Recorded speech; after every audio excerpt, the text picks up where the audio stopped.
வணக்கம் நேர்களே, இது ஷர்மிளா டாக்கீஸ். நான் உங்கள் டாக்டர் ஷர்மிளா. இன்னைக்கு நம்மளோட ஷர்மிளா டாக்கீஸ்ல முதல் முறையா இணைஞ்சிருக்கிறாரு பத்திரிகையாளர், அரசியல் விமர்சகர் இந்திரகுமார் தேரடி. வணக்கம் தோழர்.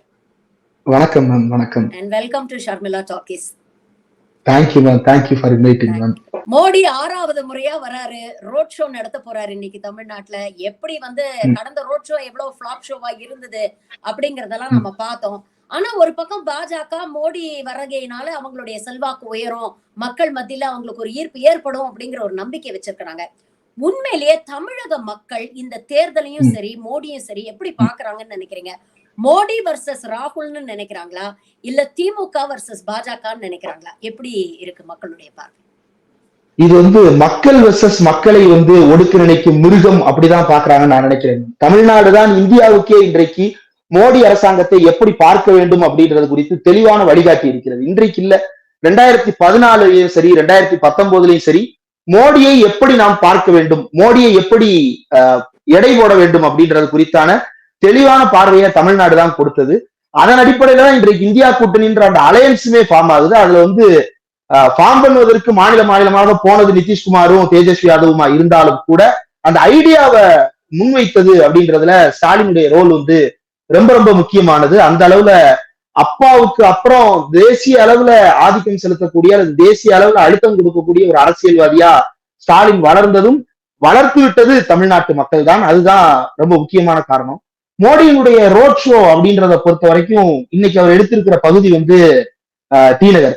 இதுக்கு முன்னாடிதான் போன மாசம் தான் எதிர்த்தாப்புல இருக்கிற நந்தனம் கிரவுண்டுக்கு வந்துட்டு போனாரு. இப்போ திருப்பி இந்த பக்கம் பாண்டி பஜார்ல ரோட் ஷோ பண்றாரு. சரியா சொல்லணும் அப்படின்னா பனகல் பார்க்ல தொடங்கி அந்த சவுந்தரபாண்டியன் பஜார் வழியாக தியாகராயர் சாலை வழியாக தேனாம்பேட்டை சந்திப்பு வரைக்கும் அவருடைய ரோட் ஷோ பிளான் பண்ணியிருக்காங்க. அந்த ரோட் ஷோ பிளான் பண்ணுவதற்காக அங்க இருக்கக்கூடிய கடைகளுக்கு எல்லாம் கொடுக்கப்பட்டிருக்கக்கூடிய நெருக்கடிகள், இன்னைக்கு உகாதி, தெலுங்கு வருட பிறப்பு, நாளைக்கு ரம்ஜான் குறித்தான தொடர்ச்சியா வந்துடும். எல்லாரும் இன்னைக்கு பர்ச்சேஸ்ல இருப்பாங்க. அப்படி ஒட்டுமொத்த சென்னையும் பர்ச்சேஸ்ல இருக்கக்கூடிய ஒரு நேரத்துல டி நகர்ல இப்படி ஒரு பேரணிய செய்யணும்ன்ற மனசு வர்றதே ஒரு சாடிஸ்டிக்கான மனநிலை. ஒருவேளை அவங்க கேட்ட இடம் வேறாக இருக்கலாம். தமிழ்நாடு அரசு நீங்க இந்த மாதிரி வேற ஏதாவது ஏரியால பண்ணிக்கங்கன்னு சொல்லியிருக்கலாம். அப்பவும் கூட தமிழ்நாடு பிஜேபி என்ன சொல்லியிருக்கணும், இல்ல சார் இன்னைக்கு யுகாதி, நாளைக்கு ரம்ஜானு, அடுத்து சித்திரை திருநாள் கொண்டாடுவாங்க, 3 நாளும் பெரிய பர்ச்சேஸ் இருக்குது. இப்படி பர்ச்சேஸ் இருக்கும்போது ஏற்கனவே நம்ம ஜிஎஸ்டின்னு சொல்லி இந்த கடைக்கார வாயில பூரா மண்ணள்ளி போட்டுட்டோம், டிமானிட்டைசேஷன் சொல்லி கடைக்கு வாங்க வர்ற மக்கள் வயிற்றுல மண்ணள்ளி போட்டோம், திரும்ப இந்த பண்டிகை நாட்கள்லயும் நம்ம மண்ணள்ளி போட வேண்டாம்னு சொல்லி தவிர்த்திருக்கலாம். அதை விட்டு இந்த பேரணியை இந்த தெருவில் நடத்துவது என்று முடிவெடுத்ததே முதல்ல மோசமானது. அந்த தெருவில் இருந்து ஒரு ஓட்டு கூட பிஜேபிக்கு விழாது அப்படின்றதுக்கு இந்த ரோட் ஷோ தேர்ந்தெடுக்கப்பட்டதே ஒரு காரணம். 2வது, இந்த ரோட் ஷோ மூலமா இவர் கொடுக்க விரும்புற ப்ரொஜெக்ஷன், தமிழ்நாட்டுக்கு நான் அடிக்கடி வருகிறேன், தமிழின் மீது அக்கறை கொண்டவனாக இருக்கிறேன், தமிழர்களின் மீது அக்கறை கொண்டவனாக இருக்கிறேன், தமிழர்களின் மீது அக்கறை கொண்ட இவருடைய ஆட்சியில் தான் இந்திய ராணுவமே தமிழ்நாட்டு மீனவர்களை சுட்டுக் கொன்றது. சந்தேகத்தின் பேரில் கைது செய்துட்டு போறான் இலங்கைக்காரன். ஆனா சந்தேகத்தின் பேரில் கைது செய்வதற்கான முனைப்பை கூட காட்டாம, பார்க்கும் போதே தெரியுது அது மீனவர் படகு அப்படின்னு. அந்த மீனவர் படகை சுட்டுக் கொள்ளுகிறது இந்திய ராணுவம். சிகிச்சை பலன் இல்லாம அவங்க உயிரிழந்து போகிறார்கள். இதுவரைக்கும் கைது செய்யப்பட்டதிலேயே இந்த ஆட்சி காலத்தில் தான் அதிகப்படியான மீனவர்கள் கைது செய்யப்பட்டிருக்கிறார்கள். மீனவர்களை மீட்டுட்டு வந்துருவாங்க. 2009 காங்கிரஸ் ஆட்சி காலத்திலிருந்தே கைது செய்யப்படும் மீனவர்கள் 6 மாதம் ஒரு வருடத்திற்குள்ள எப்படியாவது மீட்டுட்டு வந்துருவாங்க. ஆனா அங்கே கைப்பற்றப்படுகின்ற படகுகள் அப்படின்றது ரொம்ப பெரிய இழப்பு. ஒரு படகும் செய்யறதுக்கு 2 லட்சம், அதனுடைய மெயின்டெனன்ஸ், ஆனுவல் மெயின்டெனன்ஸா இருக்கட்டும், வலைகின்றதுக்கான செலவா இருக்கட்டும், கிட்டத்தட்ட அந்த படகு வலை மட்டுமே சேர்த்து எஸ்டிமேட் பண்ணோம்னா அதுல ஒரு 5 லட்சம் ரூபாய் 6 லட்சம் ரூபாய் இன்வெஸ்ட் பண்ணிருக்காங்க அந்த மீனவர்கள் கடன் வாங்கி. அதெல்லாம் அங்க இலங்கையில மாட்டிக்கிடுது. அதை மீட்டு வருவதற்கான எந்த விதமான நடவடிக்கையும் இல்லை. இன்னைக்கு கச்சத்தீவை பற்றி பேசிக்கொண்டு மக்களை ஏமாற்றம் பார்க்கிறார். 2வது, இந்த ரோட் ஷோ மூலமா அவரு தமிழன்னு தன்னை காட்டிக்கிறது, தமிழின் மீது பற்று கொண்டவனாக காட்டுகிறது. ஆட்சியில காட்டியிருக்கணும் அந்த பற்றுதல. இந்தியா முழுவதும் இருக்கக்கூடிய பல்கலைக்கழகங்கள் எல்லாவற்றிலும் தமிழுக்கான ஒரு இருக்கையை தொடங்குங்கள், நான் தமிழ் படிப்பதற்கு ஆசைப்படுகிறேன், என்னை போல தமிழ் படிக்க ஆசைப்படும் எத்தனையோ பேர் இருக்கிறார்கள். அதனால இந்தியா முழுக்க இருக்கக்கூடிய ஒவ்வொரு மாநிலத்திலையும் ஒரு சென்ட்ரல் யூனிவர்சிட்டி இருக்கு. அந்த சென்ட்ரல் யூனிவர்சிட்டியில தமிழுக்கான ஒரு ஆய்வு அறிக்கையை அவர் தொடங்கி இருக்கிறாரா? இல்லை. சிபிஎஸ்இ பாடப்புத்தகத்துல சேர சோழ பாண்டியர்களுடைய வரலாறை பற்றி விரிவான குறிப்புகள் இடம்பெற்று இருக்கிறதா? இல்லை. தமிழ்நாட்டில் இருந்துதான் சுதந்திர போராட்டம் தொடங்கியது அப்படின்றது நாடறிந்த உண்மை. இவங்க சொல்லுகின்ற அந்த சிப்பாய் கிளர்ச்சின்றதுக்கெல்லாம் முன்னாடியே வேலூரில் இங்கு நம்முடைய சிப்பாய்கள் வந்து கிளர்ச்சியில் ஈடுபட்டு இருக்கிறார்கள். அங்கு கிளர்ச்சியில் ஈடுபட்டதை விட இங்கு காரணங்கள் வலிமையானதாக இருக்கின்றன. அந்த சிப்பாய் கழகத்துக்கு முன்னதாகவே இங்க இருக்கக்கூடிய வேலுநாச்சியாரா இருக்கட்டும், அதற்கு முன்னாடி மருதுபாண்டியர்களா இருக்கட்டும், அதற்கு முன்னாடி கட்டபொம்மன் போன்றவர்களா இருக்கட்டும், இந்த சுதந்திரத்திற்காக பாடுபட்டு இருக்கிறார்களே, அவர்களுடைய திருவுருவப் படங்களை உருவாக்கி ரிபப்ளிக் டேல நம்ம பரேடு பண்றதுக்கு வந்து ஒரு வாகனத்தை அனுப்பணும்னா அந்த வாகனத்தை வந்து கூடாது அப்படின்னு சொல்லிட்டு திருப்பி அனுப்புறாங்க. அதனாலதான் ஸ்டாலின் அவர்கள் ஆணையிட்டு தமிழ்நாடு முழுக்க அந்த வாகனத்தை சுற்றி வர வைத்தார். அப்போ தமிழர்களின் மீது என்ன பாசத்தை இவர் காட்டிவிட்டார், மொழியின் மீது என்ன பாசத்தை காட்டிவிட்டார், தமிழருடைய வரலாற்றுக்கு எந்த மரியாதையும் கொடுக்காத ஒரு பிரதமராக இருக்கிறவர் தான் நரேந்திர மோடி. இப்போ இந்த தேர்தல் வந்துவிட்டது அப்படின்றதன் காரணமாக இங்கு ஓடி வருகிறார். இப்ப இதனால தமிழ்நாட்டுல இவருக்கு ஓட்டு கிடைச்சிரும் அப்படின்னு நானும் நம்பல, மோடி அதை நம்ப மாட்டார். அவருக்கு தேவை என்னன்னா, தமிழ்நாட்டிலிருந்து ஒரு அரசியல்வாதி நாடாளுமன்றத்துல போய் ஒண்ணு பேசுறாரு, டெல்லியில போய் ஒண்ணு பேசுறாருன்னா, டெல்லியில் போய் கர்ஜித்த தமிழ்நாட்டு எம்பி அப்படின்னு சொல்லி நமக்கு அது வந்து ஒரு சிலிர்ப்பை தரும். இவர் வந்து குஜராத்திகளுக்கும் உத்தரப்பிரதேசக்காரர்களுக்கும் அப்படி ஒரு தம்ப்நெயில் கொடுக்கறதுக்காகத்தான் இந்த ரோட் ஷோ நடத்துறாரே தவிர வேறு எந்த நோக்கமும் இல்ல. கூடுதலா ஒரே ஒரு சந்தேகம் மட்டும் இருக்கிறது. தொடர்ச்சியா பிஜேபி காரர்களுக்கு சொந்தமான இடங்கள்ல ரெய்டு நடத்தப்படுகிறது. குறிப்பா பிஜேபியில சட்டமன்ற கட்சி தலைவராக இருக்கக்கூடிய நயினா நாகேந்திரன் போட்டியிடக்கூடிய தொகுதிக்கு 4 கோடி ரூபாய் எடுத்துட்டு போனோம்னு ஒருத்தர் ஒப்புதல் வாக்குமூலம் கொடுக்குறாரு. எங்க இருந்து எடுத்துட்டு போனோம்? நயினா நாகேந்திரனுக்கு சொந்தமான ஹோட்டல்ல இருந்து எடுத்துட்டு போனோம். அந்த பணம் எங்கிருந்து வந்தது? யாரு ரோட் ஷோவுக்கு வரும்போது இந்த பணம் இங்கு பெட்டியில் கொண்டு வந்து இறக்கப்படுகிறதுன்ற சந்தேகத்தை எல்லாம் இது கிளப்புகிறது. ஏன்னா ஊர் பேர் தெரியாத ஆளுங்களை எல்லாம் வந்து பிரச்சாரத்துக்கு கூட்டு வர்றாங்க. ராஜ்நாத் சிங், ஸ்மிருதி இரானி, ஜே.பி. நட்டா, அமித்ஷாவையாவது ஏதோ சந்தான பாரதி அவர்களோட தொடர்பு படுத்தி அந்த முகம் வந்து தமிழர்களுக்கு பரிச்சயமா இருக்கு. ஆனா ராஜ்நாத் சிங், ஸ்மிருதி இரானி, ஜே.பி. நட்டாவெல்லாம் வந்து ஊர் பேர் தெரியாத ஆளுங்க. இந்த ஊர் பேர் தெரியாத ஆளுங்க வரும்போதெல்லாம் பாருங்க, பிஜேபி தலைவர் அவங்க கூடயே போவாரு, அல்லது வந்து வேட்பாளர்கள் அவங்க கூடயே போய் பிரச்சாரம் பண்ண வேண்டியதா மாறுது. அவங்களுடைய ரெகுலர் ஷெட்யூலும் இதனால கெட்டு போகுது. ரெகுலர் ஷெட்யூல் கெட்டு போனாலும் பரவாயில்ல, இவங்களோட போறாங்க அப்படின்னா அந்த வண்டியில வேற என்ன வச்சிருக்கீங்க, எதை கைமாற்றி விடுகிறீர்கள்ன்ற கேள்வி எல்லாம் பதில் சொல்ல வேண்டி இருக்கிறது பிஜேபி காரங்க. பல இன்ட்ரெஸ்டிங்கான விஷயங்கள் சொன்னீங்க. ஆனா இன்னொரு பக்கம் நீங்க ஒரு விஷயத்த மென்ஷன் பண்ணீங்க, இந்த ரோட் ஷோவே வந்து குஜராத் உத்தரப்பிரதேஷ்காகத்தான் அப்படிங்கிற ஒரு விஷயத்த. சமீப காலமாக நீங்க பாத்தீங்கன்னா நிறைய கருத்து கணிப்பு அப்படிங்கிற பேர்ல கருத்தை திணிச்சுக்கிட்டு இருக்கிறாங்க. 400க்கு மேல வந்துருவோம், பிஜேபி மட்டும் 370 எடுத்துரும் அப்படின்லாம் வந்து தொடர்ந்து சொல்லிட்டு இருக்காங்க. 3வது முறை நான் தான் பிரதமர் அப்படிங்கறத மேடைக்கு மேடை மோடி வந்து ஆணித்தரமா சொல்றாரு அப்படிங்கறது ஒரு பக்கம் பாக்குறோம். இன்னைக்கு முன்னாள் எலெக்ஷன் கமிஷனர் குரேஷி ஒரு பதிவு போட்டிருக்கிறாரு சமூக வலைதளங்கள்ல, 400+ இருந்தது, மே மாசம் எண்டுக்குள்ள பாத்தீங்கன்னா 250 வந்துரும், அதுக்கப்புறம் ஜூன் மாசம் ஃபர்ஸ்ட் வீக்ல பாத்தீங்கன்னா 200க்கு கீழே போயிடும் அப்படின்னு போட்டுட்டு கடைசியில நான் மாம்பழத்தோட விலையை சொன்னேன்ப்பா, எல்லா பதவியும் அரசியல் சார்ந்து இருக்கணுங்கிற அவசியம் இல்லை அப்படின்னு ஒரு பொடி வச்சு ஒரு ட்வீட் போட்டிருக்கிறாரு. உண்மையிலேயே இன்னைக்கு வந்து கள நிலவரம் எப்படி இருக்கு? அதுவும் குறிப்பாக குஜராத், யூபி போன்ற பிஜேபியோடைய பாஸ்டியன்னு சொல்லக்கூடிய இடங்கள்லயே கடந்த தேர்தல்ல ரொம்ப க்ளோஸ் மார்ஜின்ல வின் பண்ண இடங்கள்ல எல்லாம் இன்னைக்கு பிஜேபி வந்து இழந்துரும், வாக்குகளை இழந்துரும் அப்படிங்கிற ஒரு விஷயத்த சொல்றாங்களே. ஆக்சுவல் கள நிலவரம் என்ன? பிஜேபிக்குள்ளேயே நிறைய பிரச்சனைகளை வந்து குஜராத்லயும் யூபி போன்ற மாநிலங்கள்ல நம்மளால பார்க்க முடியுது. What is the situation? S V. Quraishi அவர்கள் வந்து இதை வந்து வெறுமனே அவர் வந்து தலைமை தேர்தல் ஆணையராக இருந்தவராகவும் அல்லது இந்தியாவின் மீது பற்று கொண்டவராகவும் மட்டுமல்ல, அவர் இந்தியாவினுடைய தேர்தல் குறித்தும் இந்தியாவின் தேர்தலுக்கு முன்னாலும் பின்னாலும் நடக்கக்கூடிய எல்லா அரசியல் குறித்தும் விரிவாக புத்தகமே எழுதி வெளியிட்டிருக்கிறார். அந்த புத்தகத்துல அவர் வந்து இந்த ஒப்பீனியன் போல்ஸ்ல நடக்கக்கூடிய அரசியல் என்ன அப்படின்றதை ரொம்ப விரிவா பதிவு பண்ணியிருக்காரு. இந்த ஒப்பீனியன் போல்ஸ் அப்படின்றது வந்து ஒரு பெரிய மார்க்கெட். இந்த மார்க்கெட் வேல்யூவை உருவாக்கி கொள்வதற்காக தொடர்ந்து பலரும் போராடி கொண்டிருக்கிறார்களே தவிர அதனுடைய கன்வர்ஷன் ரேட் அப்படின்றது வந்து எப்போதும் சந்தேகத்துக்குரியதுதான் அப்படின்றத அவர் பதிவு பண்ணியிருக்காரு. ஏன்னா நம்பர் ஆஃப் பெர்சன்டேஜ் போல்டா இருக்கட்டும், நம்பர் ஆஃப் சீட்ஸ் டர்ன் அவுட்டா இருக்கட்டும், இது ரெண்டுமே வந்து பல நேரங்கள்ல மிஸ்மேட்ச் ஆயிருக்கு. காங்கிரஸ் 20% ஓட்டு எடுத்திருக்கும், ஆனா 20% சீட்ஸ் அவங்களுக்கு இருக்காது. திமுக வந்து தமிழ்நாட்டுல வந்து 50% ஓட்டு எடுத்திருக்கும், ஆனா 40 தொகுதியும் கைப்பற்றி இருக்கும். மீதி இருக்கக்கூடிய 50% எத்தனை பேர் ஷேர் பண்ணாலும் அதுக்குள்ள வந்து வேற யாருக்குமே சீட் இல்லாத ஒரு நிலை இருக்கும். அப்ப இந்த கன்வர்ஷனுக்குள்ளுக்குள்ள இருக்கக்கூடிய வித்தைகளை வைத்துக் கொண்டு இவர்கள் மோசடி செய்கிறார்கள் அப்படின்றத அவர் ஏற்கனவே தன்னுடைய புத்தகத்தில் எக்ஸ்போஸ் பண்ணியிருக்கிறார். இன்னைக்கு இவங்க 400 சீட்டுன்னு சொல்றாங்க. அதுக்கடுத்து என்ன சொல்றாங்கன்னா பிஜேபி மட்டும் தனியாவே 370 வரும் அப்படின்னு சொல்லி எல்லாம் ஆரம்பிச்சாங்க. அப்படி 370 வரும்னு கான்பிடன்ஸ் இருக்கிறவங்க எதற்காக வந்து ஊர் பேர் தெரியாத ஆளுங்களை எல்லாம் எடுத்துட்டு வந்து தமிழ்நாட்டுல பிரச்சாரம் பண்ணணும்? ஏன் இந்த பயம் அவங்களுக்கு வெளிப்படுது? இது ஏன் பயம்னு சொல்றேன்னா, குஜராத்ல வந்து ஒரு விஷயம் நடந்துகிட்டு இருக்கு. ராஜ்புட்ஸ் போராட்டம் நடத்தி கொண்டிருக்கிறார்கள். அங்க இருக்கக்கூடிய ராஜ்புட்ஸுக்கு ஏற்கனவே பல்வேறு பிரச்சனைகள் இருக்கிறது. ஆனா இப்ப அவங்களுக்கு என்ன பிரச்சனை அப்படின்னா, ஒரு விஷயம் சொல்லுவாங்க மேம். அதாவது அவன் எடுத்த ஆயுதமே அவனுக்கு எதிராக வந்து நிக்கும் அப்படின்னு சொல்லுவாங்க இல்லையா? அந்த மாதிரி வந்து ரஜபுத்திரர்களுக்கு மத்தியில் இவர்கள் உருவாக்கிய வெறியே இன்றைக்கு இவர்களுக்கு எதிராக திரும்பி இருக்கிறது. இவங்க என்ன பண்றாங்கன்னா, ராஜ்புட்ஸ் வந்து எப்போதுமே அவங்களுக்கு வந்து தாங்கள் ஒரு சத்திரியர்கள் அப்படின்ற ஒரு பெருமிதம் இருக்கிறது. ஆனால் அந்த சத்திரியர் அப்படின்றது வந்து தனக்குள்ள இருக்கக்கூடிய சொந்த பெருமிதமாக இருக்கலாம், மற்றவர்கள் மீதான ஆதிக்கமாக மாறிவிடக் கூடாது அப்படின்ற அது ரொம்ப முக்கியம். ஒருத்தர் தன்னை சத்திரியரா கருதுறாரு அப்படிங்கும் போதே இன்னொருத்தனை சூத்திரனா கருதுறாரு அப்படின்ற அந்த இது வந்துருது. ஆனா பிஜேபி என்ன பண்றாங்கன்னா, இந்த சத்திரியர் பாலிடிக்ஸ வந்து அவங்களுக்கு ஊட்டி ஊட்டி வளர்க்குறாங்க.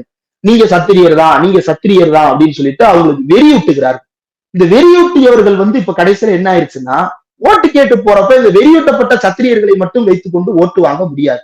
எல்லா சாதிக்காரர்களும் ஓட்டு போட வேண்டும். அப்போதுதான் ஒரு தேர்தலில் ஒருத்தரால ஜெயிக்க முடியும். தமிழ்நாட்டுல வந்து பாமக வன்னியர்களின் கட்சியாக அறியப்படுகிறது அப்படின்னா, வன்னியர்கள் ஓட்டு போட்டு பாமக உருவாகுது அப்படின்னா, பாமக தான் மேற்கு மண்டலத்தில் வந்து நிரந்தர எம்பி, நிரந்தர எம்எல்ஏவாக இருந்திருக்க வேண்டும். ராமதாஸ் அவர்கள் இன்றைக்கு முதலமைச்சராகவே ஆயிருக்க முடியும். அப்ப ஒரு சாதியின் பேரால ஒரு ஓட்டு இங்க விழுகிறது இல்ல. இதே மாதிரிதான் அங்கேயும் கூட ரஜபுத்திரர்கள் ஓட்டை வச்சு மட்டுமே இவங்களால ஜெயிக்க முடியாதுன்றதுனால இவங்க வந்து எஸ்சி, எஸ்டி மற்றும் மற்ற ஓபிசி சாதிகளை சேர்ந்த சங்கங்கள்ல போய் பேசுறாங்க. அப்படி போய் பேசும்போது ஒரு பட்டியல் சமூக பிரிவு தலைவர் குறித்தான ஒரு விழாவில் அந்த ஊர் கேண்டிடேட், ரஜபுத்திரர்கள் கான்ஸ்டிடியூன்சில இருக்கக்கூடிய கேண்டிடேட் ருப்பாலா அப்படின்றவங்க என்ன பண்றாங்கன்னா, ஒரு காலத்துல வந்து மன்னர்கள் மண்டியிட்டார்கள், பிரிட்டிஷ்காரர்களுக்கு மண்டியிட்டார்கள். அது ஒரு பக்கம் ஒரு சில மன்னர்கள் அப்படி மண்டியிட்டது உண்மையாக இருக்கலாம். ஆனால் பெரும்பாலான ராஜ்புட்ஸ் அப்படின்னு பார்க்கும் பொழுது அது அப்படி வரல. கூடுதலா அவர் என்ன சொல்ல போயிட்டாரு அப்படின்னா, தங்களுடைய பெண் பிள்ளைகளையே ஆங்கிலேயர்களுக்கு கட்டி கொடுத்து விட்டார்கள், அந்த அளவுக்கு இவர்கள் வந்து இருந்திருக்கிறார்கள் ஒரு காலத்தில் அப்படின்னு பேசணுன்னே அது அவங்களுக்கு ரொம்ப பெரிய அஃபென்சிவான ஸ்டேட்மெண்டாக மாறிவிட்டது. ஒன்று ரெண்டு இடங்கள் அப்படி நடந்திருக்கலாம், ஒரு சில இடங்கள் அப்படி நடக்காம இருக்கலாம். இது வந்து ஒரு ரஜபுத்திரர் அப்படின்ற வந்து கம்யூனிட்டிக்கே வந்து பொதுமைப்படுத்தி பேச முடியாது. ஆனா அவர் அப்படி பொதுமைப்படுத்தி பேசின உடனே இவர்கள் சீவி விட்ட கொம்பு இப்போது இவர்களுக்கு எதிராகவே திரும்பி விட்டது. ஒரு சத்திரிய கம்யூனிட்டி, ராஜ்புட்ஸ் எங்களை பார்த்து நீ இப்படி பேசுறியா அப்படின்னு சொல்லிட்டு ஒரு ஆவேசத்தை அவர்கள் காட்ட ஆரம்பிச்சிட்டாங்க. அந்த கேண்டிடேட்டை வித்ட்ரா பண்ண சொல்லி பிஜேபி தலைமைக்கு அழுத்தம் கொடுத்து அங்க போராட்டம் நடக்குது.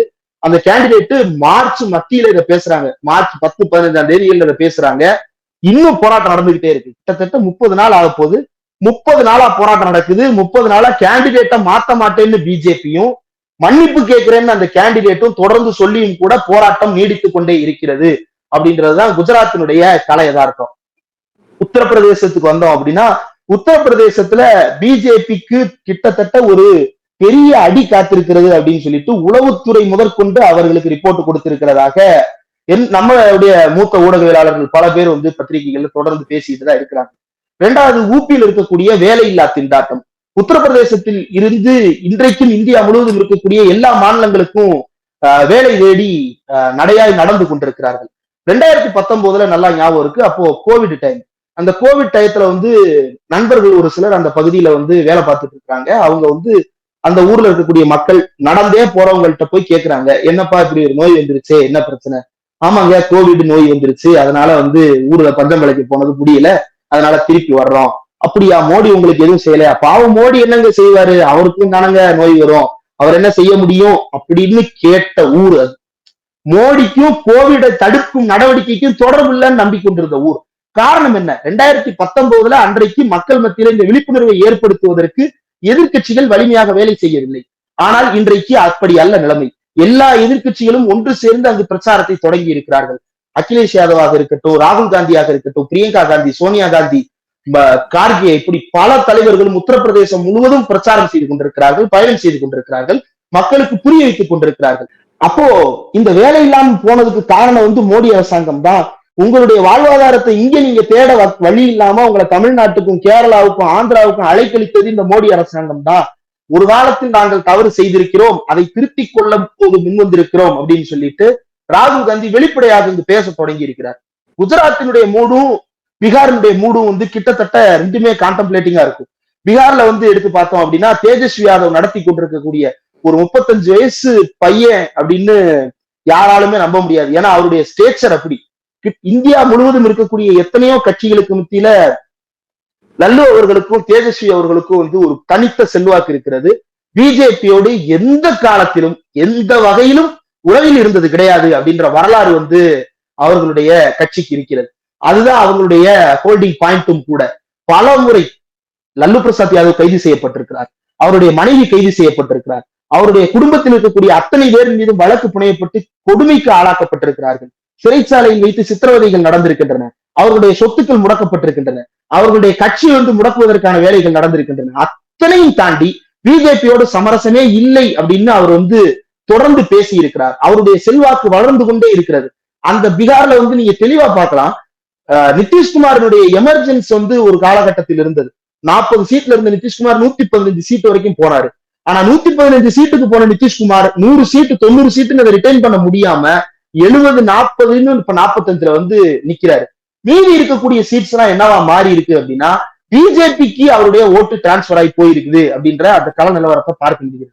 அப்போ இந்த இடத்துலதான் தேஜஸ்வி யாதவ் உள்ள வந்து ரோல் பிளே பண்றாரு. அத்வானியா லல்லுவான்னு ஒரு காலத்துல எங்க அப்பா சவால் விட்டாரு, இன்னைக்கு நான் சவால் விடுறேன், என் மாநிலத்துக்குள்ள மோடியை விட மாட்டேன் அப்படின்னு சொல்லிட்டு ரொம்ப தீவிரமாக அரசியலை பேச ஆரம்பிக்கிறார். அவர் ஒவ்வொரு பாயிண்ட்லயும் ரேலிக்கு போகும்போதும் கிட்டத்தட்ட 50,000 பேர்ல இருந்து 1 லட்சம் பேர் அவருக்கு பின்னாடி தொடர்ந்து வந்திருக்கிறார்கள். கிட்டத்தட்ட 30 லட்சம் பேரை சந்தித்து அவர் வந்து ஒரு ரேலியை வந்து கன்க்ளூட் பண்றாரு ஒரு மாநிலத்துல. அந்த அளவுக்கு அவருக்கு பின்னால் இளைஞர்களும் பெண்களும் அங்க இருக்கக்கூடிய பிற்படுத்தப்பட்ட பட்டியல் சமூக மக்கள் திரண்டு நிற்கிறார்கள் அப்படின்றத பார்க்க முடிகிறது. அங்கும் இதே வேலையில்லா திண்டாட்ட பிரச்சனை தான் இருக்கிறது. குஜராத்லயா இருக்கட்டும், உத்தரப்பிரதேசலயா இருக்கட்டும், அல்லது வந்து பீகார்லயா இருக்கட்டும், எல்லா மாநிலங்களிலும் வேலை வாய்ப்புகளை கோரி வேலையில்லா திண்டாட்டத்தை சாடி கடுமையான போராட்டங்கள் நடந்து கொண்டிருக்கின்றன. அந்த போராட்டம் எதுவுமே ஊடகங்கள்ல செய்தியாக வருவது இல்லை. ரெண்டாவது, இவங்க இடையில அக்னிபாத் அப்படின்னு ஒரு திட்டத்தை கொண்டு வந்தாங்க. இந்த அக்னிபாத் அப்படின்றது ராணுவத்துக்கு ஆள் சேர்ப்பது. பொதுவா ராணுவத்திலையும் துணை ராணுவத்திலையும் எப்படி ஆள் எடுப்பாங்க அப்படின்னா அதற்கான பயிற்சி முறைகள் இருக்கும். அதை முடித்து விட்டு அவர்கள் தேர்ந்தெடுக்கப்படுவார்கள். தேர்ந்தெடுக்கப்பட்டு கொஞ்சம் வருஷம் சர்வீஸ்ல இருப்பாங்க. சிலர் ஷார்ட் சர்வீஸ்ல போவாங்க, சிலர் லாங் சர்வீஸ்ல இருப்பாங்க. அதை முடிச்சுட்டு அவங்க ரிட்டையர் ஆகி வருவாங்க. ஆனா அந்த அக்னிபாத் அப்படின்றது இது எல்லாவற்றையும் உடைத்து போட்டு எப்படி மற்ற நாடுகள்ல எல்லாம் வந்து 1 இயர் வாலண்டரி மிலிட்டரி சர்வீஸ் இருக்குமோ கிட்டத்தட்ட அந்த மாதிரியான ஒரு டெம்ப்ளேட்ல வந்து எல்லாரும் வாங்க, எல்லாருக்கும் உள்ள வந்து பயிற்சி அப்படின்னு சொல்லிட்டு அவ்வளவு பேருக்கும் ஆயுத பயிற்சி கொடுக்குறோம், அவ்வளவு பேருக்கு ராணுவ பயிற்சி கொடுக்குறோம், கொஞ்சம் வருஷத்துல நீங்க வெளியே வந்து வேற வேலைக்கு போய்க்கலாம் அப்படின்னு சொல்லிட்டு ராணுவத்துக்கே அவுட் சோர்சிங்ல வேலைக்கு ஆள் எடுக்கக்கூடிய அளவுக்கு இவர்கள் இறங்கிட்டாங்க. இது அங்க பெரிய தாக்கத்தை ஏற்படுத்துச்சு. ரயிலையே நேரடியாக போய் அங்க மக்கள் வந்து கொடுக்கின சம்பவங்கள் எல்லாம் நடந்தது. காரணம் என்ன? அங்க இருக்கக்கூடிய இன்றைக்கும் படிப்பறிவு இல்லாத பகுதிகள் அந்த பகுதியில் இருக்கிறார்கள். இன்றைக்கும் வந்து பிற்படுத்தப்பட்டோர் இடஒதுக்கீட்டை முழுமையாக பயன்படுத்த முடியாத மக்கள் இருக்கிறாங்க. அவங்க எல்லாரும் ராணுவத்தை தான் ஒரு உறுதியான ஹோல்டா நம்புறாங்க. தமிழ்நாட்டிலையும் பாத்தீங்கன்னா சவுத் சைடு போக போக அல்லது வந்து நார்த்ல இருக்க ரொம்ப ரிமோட்டா இருக்கக்கூடிய வில்லேஜஸ்ல இருந்து நிறைய பேர் ராணுவத்தை நோக்கி போவாங்க. ரொம்ப தூரம் செலவு பண்ணி படிக்க முடியாது, ரொம்ப காலம் இது பண்ண முடியாது, உடனே ஒரு வேலைக்கு போகணும், சம்பாதிக்கணும் அப்படின்னு சொல்லிட்டு ராணுவத்துக்கு போவாங்க. அந்த மாதிரி போறவங்க தமிழ்நாட்டை விட உத்தரப்பிரதேசத்திலையும் அல்லது பீகார்லையும் இன்னும் அதிகமாக இருக்கிறார்கள். ஐடிபிபியா இருக்கட்டும், பிஎஸ்எஃப் இருக்கட்டும், பல்வேறு படைகளா, துணை ராணுவ படையா இருக்கட்டும், ராணுவ படையா இருக்கட்டும், போறவங்க அதிகமாக இருக்கிறாங்க. அவங்களுக்கு எல்லாம் நேரடியாக பாதிப்பு ஏற்படுத்தக்கூடிய வகையில இவங்க ஒரு அமெண்ட்மெண்ட்டை கொண்டு வராங்க. அது அங்க நேரடியா பாதிப்பு ஏற்படுத்தி இருக்கு. இந்த பாதிப்பு எல்லாம் களத்தில் இருக்கிறது. பிரச்சனை என்னன்னா மீடியா வந்து ரெஃப்ளெக்ட் பண்றது இல்ல. அதனாலதான் துர்காத்தினுடைய வீடியோ வந்து கோடிக்கணக்கில் வியூஸ் போயிட்டு இருக்குது. உத்தரப்பிரதேசத்தில் இன்னும் எத்தனையோ முற்போக்கான யூடியூபர்கள் இயங்கி கொண்டிருக்கிறார்கள். ஹிந்தியில அவர்களோடு உரையாடிக்கிட்டு இருக்கிறாங்க. நேரடியாக அவர்களோடு நாமும் பேசிக் கொண்டிருக்கிறோம். அங்க இருக்கக்கூடிய களத்தில் எலக்டோரல் பாண்ட் என்ற விஷயம் அவ்வளவு பெரிய தாக்கத்தை ஏற்படுத்தி இருக்கிறது. ஆனா அதை பற்றி எல்லாம் ஊடகங்கள் நம்ம பப்ளிக் ஒப்பீனியன் எடுக்கிற மாதிரி அந்த ஊர்ல பப்ளிக் ஒப்பீனியன் அப்படின்றதுக்கு வந்து எந்த விதமான மதிப்பு மற்றதாக மாற்றி வைத்திருக்கிறார்கள். அங்க இருக்கக்கூடிய ஒப்பீனியன் ஒண்ணுதான், மோடியினுடைய ஒப்பீனியன் மட்டும்தான் ஆல் டைம் டெலிகாஸ்டாக ஓடிக்கொண்டிருக்கிறது. ஆனா அந்த கோடி மீடியாவுக்கு உள்ளேயும் கூட ராஜ்தீப் சர்தேசாய் மாதிரியான ஆட்கள் இப்போது ஷோ சவுத் அப்படின்னு இந்தியா டுடே மாதிரியான இந்தியாவின் மிகப்பெரிய ஒரு செய்தி நிறுவனம், காட்சியிலையும் சரி அச்சிலையும் சரி மிகப்பெரிய நிறுவனம் ஷோ சவுத் அப்படின்னு புதுசா ஒரு சேனல் ஆரம்பிச்சிருக்கிறாங்க யூடியூப்ல. எதை போக்கஸ் பண்ணி? சவுத்த போக்கஸ் பண்ணி. யார் அதுல சவுத்துக்கு இறங்கி வர்றாரு? ராஜ்தீப் சர்தேசாய் இறங்கி வர்றாரு. இவங்களுக்கு எல்லாம் சவுத்துல வந்து இப்படி ஒரு ஈக்குவேஷன் இருக்கு, சவுத்துல வந்து இப்படி ஒரு ப்ரொக்ரெசிவ்னஸ் இருக்கு அப்படின்றது தெரியாம இருந்ததா? இல்ல. ஆனா இதுவெல்லாம் இப்போதுதான் பேச முடியும், இப்போது இதை பேச வேண்டிய தேவை இருக்கிறது அப்படின்னு சொல்லிட்டு அதிலும் கூட பல உடைப்புகளை இப்போது பார்க்க முடிகிறது. ஆக மோடிக்கு அங்கு செல்வாக்கு சரிந்து வருகிறது அப்படின்றது கண்கூடாக தெரிகிறது. அந்த பயத்தில் தான் எப்படியாவது ஓட்டு தேர்ச்சி விட மாட்டோமா அப்படின்னு சொல்லிட்டு நீங்க ராமர் கோயில் அவங்களுக்கு வேலைக்கு ஆவல. 370 அபராஜேஷனை வச்சு ஏதாவது பண்ணிடலான்னு பாக்குறாரு, வேலைக்கு ஆவல. எப்படி தமிழ்நாட்டுல வந்து கச்சத்தீவு விவகாரம் வந்து இவங்க வந்து தண்ணீர போட்ட புஷ்வானமா போச்சோ அதே மாதிரிதான் இவங்களுக்கு ராமர் கோயிலும் போனது, 370 போனது, CAA-NRCயும் போனது. இது எதுவுமே அவர்களுக்கு கை கொடுக்க போவது கிடையாது. அது எல்லாவற்றையும் உணர்ந்துதான் இப்போது தலைகீழாக தண்ணி விடுத்துக் கொண்டிருக்கிறார்கள் மீடியா பலத்தோடு. இறுதியா ஒரு கேள்வி. இப்ப மேடை பிரச்சாரங்கள்லாம் நிறைய நம்ம பார்த்துக்கிட்டு இருக்கோம். முதல்வர் ஸ்டாலின் வந்து தெளிவா வந்து அவர்கள் ஆட்சியில செய்த சாதனைகளை சொல்றாரு, பிஜேபி ஆட்சியில என்ன செய்யல அப்படிங்கறத சொல்லி ஓட்டு கேட்கிறாரு ஒரு பக்கம். ஆனா இன்னொரு பக்கம் எதிர்காலத்தில் இருக்கக்கூடிய அதிமுகவா இருக்கட்டும் இல்ல பாஜகவா இருக்கட்டும், பாஜகவுல குறிப்பா நீங்க பாத்தீங்கன்னா அண்ணாமலை வந்து ஆரம்பத்துல எல்லாம் ரொம்ப கான்பிடென்டா பேசிட்டு இருந்தாரு. குறைஞ்சபட்சம் 25 MP-ஆவது நாம ஜெயிப்போம் அப்படின்னு சொன்னவரு, பூத கண்ணாடி வச்சு என்ன எங்க வேணாலும் பின்தொடர்ந்து வந்து பாருங்க, அவ்வளவு தூரம் நீதியோட நேர்மையோட இந்த அரசியல்ல நாங்க வந்து பயணிக்கிறோம் அப்படின்னு சொன்னவரு நேத்து பத்திரிகையாளர்களை பார்த்து சண்டை போடுறாரு. ப. சிதம்பரம் வந்து அன்எம்ப்ளாய்மெண்ட் பத்தி பேசுனதுக்கு ப. சிதம்பரக்கும் ராகுல் காந்திக்கு தான் வேலை இல்லை அப்படிங்கிற அளவுக்கு ஒருமையில பேசுறாரு. கமல்ஹாசனுக்கு வந்து மென்டல் ஹாஸ்பிட்டல் கூட்டு போய் எக்ஸாமின் பண்ணணும் அப்படிங்கிற அளவுக்கு தனி மனித தாக்குதல்ல தரைக்குறைவான ஒரு அரசியல்ல ஈடுபடுறாரு. இன்னொரு பக்கம் எடப்பாடியும் அந்த மாதிரி ஆரம்பிச்சிட்டாரோ இறங்கிட்டாரோ அப்படிங்கிற ஒரு விஷயம் பார்க்க முடியுது. எப்படி இதை புரிஞ்சுக்கிறது? அவங்களுடைய இயலாமையை வந்து வெளிப்படுத்துறாங்கன்னு நினைக்கிறதா, இல்ல என்ன பண்ணாலும் இங்க தமிழ் மக்களை வந்து நம்மளால கன்வின்ஸ் பண்ண முடியலையே அப்படிங்கிற ஒரு கோபத்துடைய வெளிப்பாடா பார்க்கலாமா, இல்ல நம்ம சாயம் வெளுத்து போயிட போதே அப்படிங்கிற பயமா எடுத்துக்கிறதா? இது எப்படி எடுத்துக்கிறது? இது எல்லாமே சேர்ந்த ஒரு ஃப்ரஸ்ட்ரேஷனை தான் பார்க்க முடிகிறது. ஒரு விரக்தியான மனநிலையில என்ன பண்றதுனே தெரியாம பிதற்றலை தொடங்கி இருக்கிறார்கள். எடப்பாடி பழனிசாமி அவர்கள் நிதி விவகாரம் குறித்து வரிசையா பொய் சொல்ல தொடங்கி இருக்கிறாரு. 5 வருஷம் பிஜேபியோட கூட்டணியில இருந்தாரு, நல்லா பொய் சொல்ல பழகி இருக்கிறாரு. வாய் கூசாம கையில குறிப்பில்லாம பொய் சொல்ற அளவுக்கு அவரை ட்ரெயின் பண்ணிட்டு இருக்காங்க. அந்த அளவுக்கு கேபிட்டல் எக்ஸ்பெண்டிச்சர் பத்தி பொய் சொல்லிட்டு இருக்கிறாரு. ட்விட்டர்ல இன்றைக்கு சூர்யா கிருஷ்ணமூர்த்தி அவர்கள் வந்து தெளிவாக ஸ்கிரீன்ஷாட் எடுத்து போட்டிருக்கிறாரு. கேபிட்டல் எக்ஸ்பெண்டிச்சர் வந்து யாருடைய ஆட்சி காலத்தில் அதிகமாக இருந்தது, யாருடைய ஆட்சி காலத்தில் குறைவாக இருந்தது. எடப்பாடி பழனிசாமி அவர்கள் சொல்வது திட்டவட்டமான பொய் அப்படின்றது தெரியாது. அதற்கடுத்து எடப்பாடி பழனிசாமி அவர்களுடைய பிரச்சாரம் அப்படின்றத பார்க்கும் பொழுது பிஜேபி குறித்தான கேள்விகளுக்கு அவரால் பதில் சொல்ல முடியல, திணறாரு. பிஜேபி குறித்து ஒரு கேள்வியை கேட்டோம் அப்படின்னா நாங்க அத்தனை நாள் கூட்டணியில் இருந்தோம், இப்போ வந்து விமர்சிக்க முடியாது அப்படின்றாரு. இனிமேல் தப்பு பண்ணா விமர்சிப்போம் அப்படின்னு சொல்றாரு. சரி, இனிமேல் பண்ற தப்புகளை விமர்சிங்களேன். நயினார் நாகேந்திரன் பேர்ல 4 கோடி மாட்டிருக்கு, அதை பத்தி ஏதாவது பேசி இருக்கிறாரா? பிரதமர் மோடி மதவாதத்தை முன்வைத்து பிரச்சாரம் செய்து கொண்டிருக்கிறார், அதை பற்றி ஏதாவது விமர்சனம் பண்ணி இருக்கிறாரா?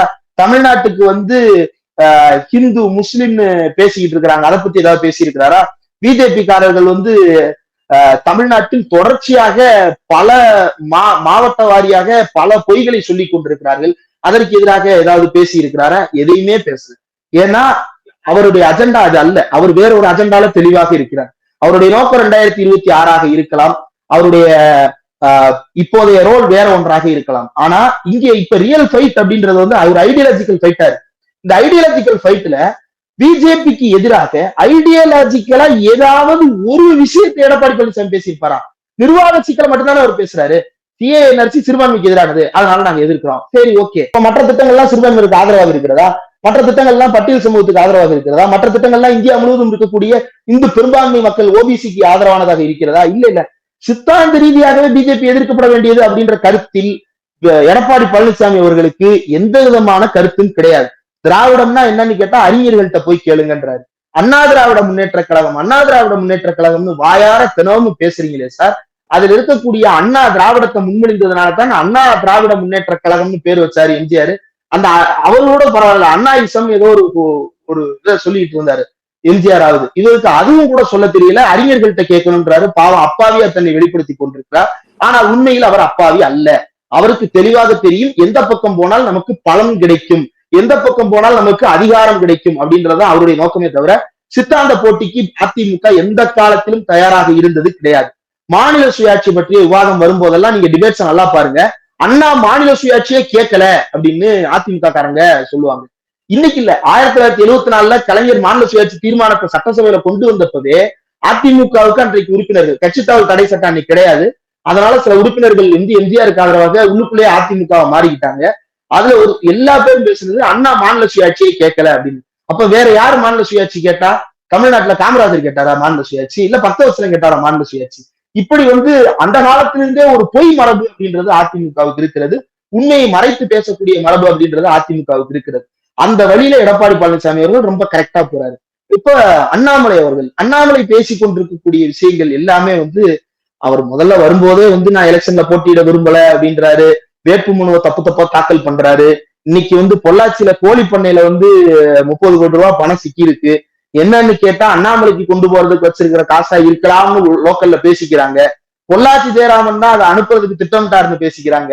அப்போ என்ன நடக்குது அப்படின்றதே புரியல. லோக்கல்ல இருக்கக்கூடிய சோர்சஸ் மூலமா வரக்கூடிய தகவல் எல்லாம் ரொம்ப அதிர்ச்சியா இருக்கு. இன்னமும் கூட பின்னி பிணைந்து இருக்கிறார்கள் அதிமுகவும் பிஜேபியும் அப்படின்றதெல்லாம் வந்து எப்படி புரிஞ்சுக்கிறது அப்படின்னே தெரியல. அப்புறம் கமலஹாசன் அவர்களை பற்றி பேசியதா இருக்கட்டும், இது எல்லாவற்றுக்கும் முன்னாடி இந்த கமலஹாசனுக்கு அவர் சொன்ன கருத்து வந்து அண்ணாமலைக்கும் முதல்ல வந்து பொருந்தும் நினைக்கிறேன்.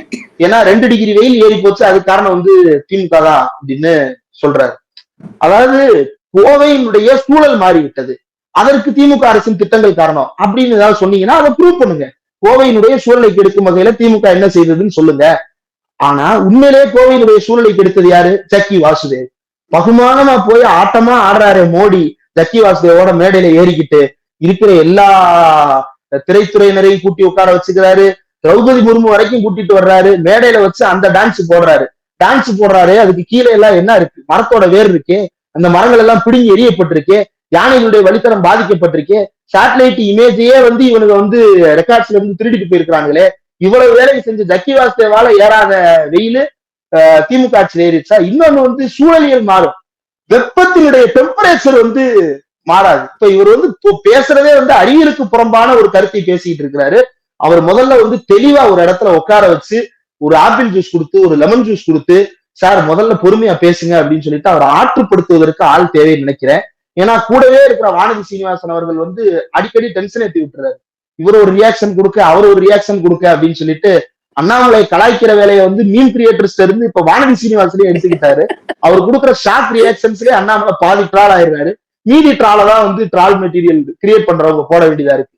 ரெண்டாவது, அண்ணாமலை வந்து தேர்தல் பிரச்சாரத்தில் பேசி வரக்கூடிய கருத்துக்கள், இந்திய எதிர்ப்பு போராட்டத்தை பற்றி பேசும்பொழுது பிஞ்ச செருப்பு அப்படின்னு சொல்றாரு. இவ்வளவுதான் தமிழ்நாட்டு மக்கள் பற்றிய அவருடைய புரிதல். தமிழ்நாட்டு மக்கள் பற்றி இவ்வளவு பெரிய அறிவை வைத்திருக்கக்கூடிய அண்ணாமலை தான் தமிழ்நாட்டு மக்கள்கிட்ட ஓட்டு கேட்டு போறாரு. மக்கள் தெளிவான ரிசல்ட்டை அண்ணாமலைக்கு இந்த தடவை காட்டுவாங்க. ஏற்கனவே அரவக்குறிச்சியில அவருக்கு ரிசல்ட்டை காட்டி இருக்கிறாங்க. இந்த முறை அண்ணாமலை தொகுதியிலேயே எடுத்துக்கிட்டோம்னா கூட பல இடங்கள்ல வந்து கவுன்சிலருக்கு கூட வேட்பாளர் இல்லாத கட்சி பிஜேபி. போன உள்ளாட்சி தேர்தல் வரைக்கும் கவுன்சிலருக்கே ஆள் இல்லாத ஒரு ஊர்ல போய் இவனுங்க வந்து அண்ணாமலை கேண்டிடேட்டா போட்டு ஜெயிக்க போறோம்னு ஊர் பூரா வந்து ஒரு பிரச்சாரத்தை உருவாக்கி கொண்டிருக்கிறார்கள். அந்த பிரச்சாரம் வந்து எப்படி ஊடகங்களில் இவர்கள் செய்கிறார்களோ அப்படி களத்தில் இல்லை. களத்திற்கு நேரடியாக போய் பார்த்துட்டு வந்திருக்கேன். அங்க இருக்கக்கூடிய எல்லா கட்சியை சேர்ந்தவர்களும் கூட ஆதரிக்கக்கூடிய ஒரு திட்டமாக மகளிர் உரிமை தொகை திட்டம் இருக்கிறது. பேரலையிலே பப்ளிக் ஒப்பீனியன் எடுத்து போடுறோம். அதுல நாம் தமிழர்னு ஒரு பேசுறாரு. எனக்கு ஒரு சின்ன கேள்வி. இப்ப டிஎம்கே ஆட்சியிலயும் ஒரு ஆன்டி இன்கம்பன்சி இருக்குல்ல. இப்ப போற இடத்துல எல்லாம் பிரச்சாரம் பண்ணக்கூடிய இடத்துல எல்லாம் சில மகளிர் வந்து எங்களுக்கு இந்த உரிமை தொகை வரல அப்படின்னு சொல்றாங்க அப்படிங்கிற ஒரு விஷயத்த சோசியல் மீடியால தொடர்ந்து எதிர்கட்சிகள் பதிவு பண்றாங்க. அப்புறம் அந்த டாஸ்மாக் சமாச்சாரம், அதே மாதிரி ஜாஃபர் சாதிக் இந்த ட்ரக்ஸ், இது வந்து சொசைட்டி வந்து தமிழ்நாடு ரொம்ப பாதிச்சிருக்கு அப்படிங்கிற விமர்சனங்களை வைக்கிறாங்க. இதெல்லாம் அரசியல் களத்துல மக்கள் வந்து எப்படி பாக்குறாங்க? இது போன்ற குற்றச்சாட்டுகளை உண்மையிலேயே மக்கள் வந்து என்ன நினைக்கிறாங்க? அவங்களோட பல்ஸ் என்னவா இருக்கு? இதுல ஒன்னாவே பார்க்கலாம். இப்ப டாஸ்மாக் அப்படின்றது வந்து தொடர்ச்சியாக இருக்கக்கூடிய ஒரு சிக்கல். அது வந்து ஒரு லாங் ஸ்டாண்டிங் டிபேட் அப்படின்னு நினைக்கிறேன். பெர்சனலா பலருக்கும் பல கருத்துக்கள் இருக்கலாம். ஒரு அரசாங்கமாக வரும் பொழுது ஆனா முழுமையான மதுவிலக்கு அப்படின்னு கொண்டு வர்றதுல எல்லா அரசாங்கத்துக்குமே ஒரு சிக்கல் இருக்கிறது. எதிர்கட்சியாக இருக்கும் போது கொடுக்கக்கூடிய வாக்குறுதியை ஆளுங்கட்சியாக இருக்கும் பொழுது நிறைவேற்ற முடியாத ஒரு நிலை ஏற்படுகிறது. வெறும் பொருளாதார காரணங்கள் மட்டுமே அதற்கு இருப்பதாக நான் கருதல. சமூகவியல் காரணங்களாகவும் கூட பல விஷயங்களை யோசிக்க வேண்டி இருக்கிறது ஆளுங்கட்சியாக இருந்து பேசும் பொழுது. அப்போ மதுவிலக்கு அப்படின்றது வந்து ஒரு பெரிய டிபேட். அது மக்களுக்கும் அரசுக்கும் தொடர்ந்து நடைபெற்றுக் கொண்டிருக்கக்கூடிய டிபேட். இந்த போதைப் பொருள் அப்படின்றது வந்து தமிழ்நாட்டில் வந்து புழக்கத்தில் இருக்கிறது அப்படின்றது கடந்த எனக்கு நல்லா தெரியும். முந்திரா துறைமுகத்தில் இருந்து காணாமல் போன பல ஆயிரம் கிலோ மெத்து, பல ஆயிரம் கிலோ கஞ்சாக்கள் உத்தரப்பிரதேசத்துல ஒரு போலீஸ் ஸ்டேஷன்ல 300 கிலோ கஞ்சா, மேம் 300 கிலோ கஞ்சாவை எலி தின்றுச்சு அப்படின்னு போலீஸ் வந்து கோர்ட்ல சொல்லுது.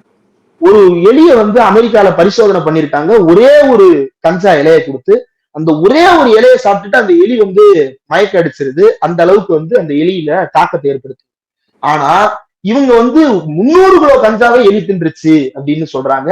எவ்வளவு பெரிய எலி அதை தின்றுக்கும் அப்படின்றத யோசிச்சு பார்க்கவே ரொம்ப மலைப்பாக இருக்கிறது. அந்த அளவுக்கு கண்காணிப்பு இருக்கிறது ஒன்றிய அரசின் பக்கத்துல. ரெண்டாவது, இந்தியா முழுக்க இருக்கக்கூடிய போதைப் பொருட்களை கட்டுப்படுத்துவதில் முக்கியமான பங்காற்ற வேண்டிய கடமை வந்து ஒன்றிய அரசுக்கு தான் இருக்குது. மாநில அரசு வந்து மாநில அளவில் இருக்கக்கூடிய கஞ்சா போன்ற விஷயங்களை வந்து கட்டுப்படுத்தலாம். அதுல வந்து கஞ்சா வேட்டை 1.0, 2.0, 3.0, 4.0 சொல்லிட்டு ஒவ்வொரு சீசனலா வந்து டிஜிபி தலைமையிலான குழு வந்து தொடர்ந்து இயங்கி கொண்டிருக்கிறது. அதுல பல கிலோக்கள் வந்து பறிமுதல் செய்யப்பட்டிருக்கின்றன, பல பேர் மீது வழக்கு பதிவு செய்யப்பட்டிருக்கிறது. இப்படி வழக்கு பதிவு செய்யப்பட்டதுல கிட்டத்தட்ட 80% மேல வழக்கு முடித்து வைக்கப்பட்டு தண்டனை பெறப்பட்டிருக்கிறது தமிழ்நாட்டுல மட்டும்தான். வேற எந்த மாநிலத்திலுமே இந்த அளவுக்கு வந்து ப்ராசிக்யூஷன் அண்ட் எக்ஸிகியூஷன் வந்து வேற எந்த மாநிலத்திலுமே கிடையாது, தமிழ்நாட்டில் மட்டும்தான் இருக்கிறது. அதனால தமிழ்நாட்டுல பாதிப்பு இருக்கான்னு கேட்டோம்னா எல்லா காலத்திலும் இருப்பது போல ஒவ்வொரு கட்டத்திலும் பாதிப்பு இருக்கத்தான் செய்கிறது. அதை அரசு விழிப்புணர்வோடு கண்காணிக்காமல் இருந்தால்தான் பிரச்சனை. அரசு அதை கண்காணித்துக் கொண்டிருக்கிறது. அதே சமயத்துல ஜாபர் சாதிக் மாதிரியான நபர்கள் வந்து கட்சியில சேர்றாங்க அப்படின்னா ஒண்ணும் இல்ல, ஒரு கட்சியில சேர்றது ரொம்ப ஈஸி மேம். இப்ப ஒண்ணும் இல்ல, எங்க ஊர்ல ஒரு மாவட்ட செயலாளரை போய் பார்த்து சார் நான் கட்சியில சேர்றேன் அப்படின்னு சொன்னோம்னா சரிப்பா அப்படின்னு சொல்லி சேர்த்துப்பாரு. ஏன்னா ஒரு நாளைக்கு 100 பேர் வந்துட்டு போவோம், ஒரு நாளைக்கு 1000 பேர் அவர் மீட் பண்ணிட்டு போறாரு. அப்போ ஐடி கம்பெனில வேலைக்கு ஆள் எடுக்கிற மாதிரி, டிசிஎஸ்ல வேலைக்கு ஆள் எடுக்கிற மாதிரி நீ வந்து பாண்டு பேப்பர்ல கையெழுத்து போட்டு கொடு, அந்த பாண்டு பேப்பருக்கு போய் 2 பேர்கிட்ட சாட்சி கையெழுத்து வாங்கிட்டு வா, உன்னோட இன்கம் சர்டிபிகேட்டை ப்ரொடியூஸ் பண்ணு அப்படின்னு சொல்லி ஒவ்வொருத்தரையும் கட்சியில சேர்க்க முடியாது. அப்ப பல்வேறு காரணங்களால சேரலாம். உடனடியாக ஒருத்தர் மேல நடவடிக்கை எடுத்திருக்கிறாங்க அப்படிங்கிற பட்சத்துல அதுல திமுக எந்த தவறும் செய்திருப்பதாக நான் கருதல. ஒருவேளை திமுக உள்ளேயும் கூட வேறு சில நபர்கள் இதுல ஆட்பட்டு இருக்கிறாங்க அப்படின்னா தாராளமா கைது செய்யட்டும், தாராளமா விசாரணை நடத்தட்டும். ஆனா இதற்கு முன்னாடி அரசியல் ரீதியாக கைது செய்யப்பட்ட தலைவர்கள் மீது அதனுடைய ப்ராசிக்யூஷன் ஸ்டேட்டஸ் என்ன அப்படின்னு எடுத்து பார்த்தோம் அப்படின்னா அமர்த்தியா சென் கண்டிக்கிறாரு. கைது செய்து சிறையில் வைத்து விட்டு எந்த வழக்கும் விசாரணையும் நடைபெறாமல் ஆதாரம் இல்லாமல் வைத்துக் கொண்டிருக்கிறார்கள்னு அமர்த்தியா சென் ஸ்டேட்மெண்ட் எழுதுறாரு. இந்தியாவுக்கு அண்டர்மைனிங் தி இந்தியன் டெமோக்ரஸி அப்படின்னு சொல்லிட்டு பிஜேபியை கண்டித்து 16 அறிஞர்கள் சேர்ந்து வந்து கூட்டறிக்கை வெளியிட்டுக் கொண்டிருக்கிறார்கள். தலைமை நீதிபதி கண்டனம் தெரிவிக்கிறார், நைட்ஸ் ஆர் அவுட் அப்படின்னு சொல்லிட்டு அச்ச உணர்வை வெளிப்படுத்தி கொண்டிருக்கிறார். அந்த அளவுக்கு அதிகார துஷ்பிரயோகத்தை செய்து கொண்டிருக்கிற ஒரு கட்சி தான் இன்றைக்கு வந்து போதை ஒழிக்க போறேன்னு பேசுது. போதை ஒழிக்கிறவங்க முதல்ல முந்திரா போர்ட்ல ஒழிங்க. முந்திரா போர்ட்டுக்கு வந்து இறங்குறத பிடிக்கிறீங்களே, ஏதாவது ஒரு நாள் முந்திரா போர்ட்டுக்கு எங்க இருந்து வருது அப்படின்றத போய் பிடிச்சிருக்கீங்களா? விஜயகாந்த் திரைப்படங்கள்ல எவ்வளவு படங்கள்ல பார்த்திருப்போம். ஒரு இடத்துல ஒண்ணு பிடிக்கிறாங்கன்னா அது எங்க இருந்து வருதுன்னு தேடி போவாரு. ஒரு திரைப்பட இயக்குனருக்கு இருக்கிற அறிவு கூட நார்காட்டிக் கண்ட்ரோல் பியூரோவுடைய இயக்குனருக்கும் இந்தியாவுடைய பிரதமருக்கும் இல்லையா? அது எங்க இருந்து வருதுன்றத போய் பிடிங்க. அப்ப உங்களுக்கு தெரிஞ்சவன் தான் அங்க இருந்து அனுப்புறானா? அதனாலதான் அதை பிடிக்காம வச்சிருக்கீங்களா? அதானி வந்து மொரிஷியஸ் தீவுல இருந்து வேற வேலை பார்த்துட்டு இருக்கிறாரா? தெளிவுபடுத்த வேண்டிய பொறுப்பு வந்து பிஜேபிக்கு ஒன்றிய அரசுக்கு தான் இருக்கிறது. அடுத்ததாக மகளிர் உரிமை தொகை அப்படின்றத பொறுத்த வரைக்கும் தமிழ்நாடு முழுக்க இருக்கக்கூடிய பல்வேறு திட்டங்களுமே கூட மேம் ஒவ்வொரு குறிப்பிட்ட செக்டார்லையும் குறிப்பிட்ட பிரிவினருக்கு தான் வந்து போய் சேர்ந்திருக்கு. ஓஏபி ஓல்டேஜ் பென்ஷனா இருக்கட்டும், இந்தியாவில் இருக்கக்கூடிய சீனியர் சிட்டிசன்ஸ் எல்லோருக்கும் ஒரு உதவித்தொகை சேர வேண்டும் அப்படின்னு தான் அது ஆரம்பிக்கப்பட்டது, அப்படிதான் அறிவிக்கப்பட்டது. ஆனா அது அப்படி எல்லாருக்கும் கொடுத்துட முடியாது. இப்ப டாடா கூட வந்து வாரிசு கிடையாது, அவரு கூட தான் 60 வயசுக்கு மேல இருக்கிறாரு, அவருக்கு ஓல்டேஜ் பென்ஷன் ஸ்கீம் தேவையா? தேவையில்லை. அப்போ ஒருத்தருடைய குடும்ப சொத்து, குடும்ப வருமானம், அவருடைய வாரிசுகளுக்கு இருக்கக்கூடிய சொத்து, இது எல்லாத்தையும் கணக்கு பண்ணி தேர்ந்தெடுக்கப்பட்ட முதியோர்களுக்கு வந்து சீனியர் சிட்டிசன்ஷிப் அப்படின்னு சொல்லிட்டு அவங்களுக்கு வந்து ஒரு ஸ்டேட்டஸ் ப்ரொவைட் பண்ணி ஓல்டேஜ் பென்ஷன் அப்படின்றத கொடுக்குறாங்க. கிசான் ஸ்கீம் அப்படின்னு சொல்லிட்டு ஒண்ணு இருக்குது, பிஎம் கிசான் ஸ்கீம் அப்படின்னு சொல்லிட்டு இருக்குது.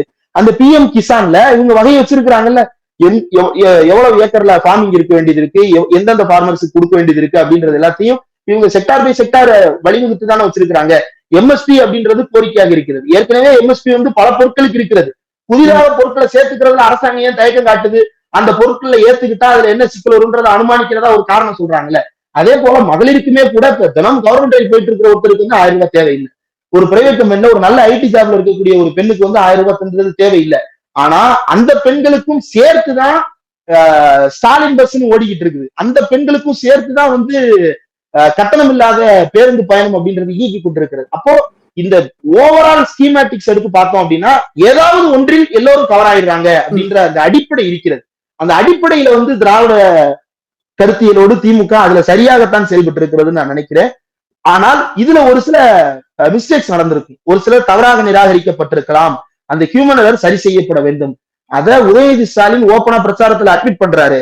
ஒரு அரசாங்கம் வந்து செய்ய வேண்டிய வேலை என்னன்னா, அரசாங்கம் எல்லாத்தையும் தெரிஞ்சு வச்சிருக்கணும், முற்றும் அறிந்ததாக அரசாங்கம் இருக்க வேண்டும் அப்படி இல்ல.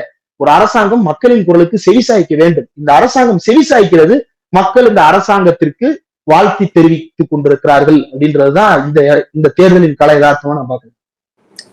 நிறைய விஷயங்கள் இன்னைக்கு எங்களோட பகிர்ந்துக்கிட்டீங்க. திராவிட மாடலை இன்னைக்கு வடக்குல இருக்கக்கூடிய மாநிலங்கள், அங்க இருக்கக்கூடிய மக்களும் வந்து திரும்பி பார்க்க ஆரம்பிச்சிருக்கிறாங்க.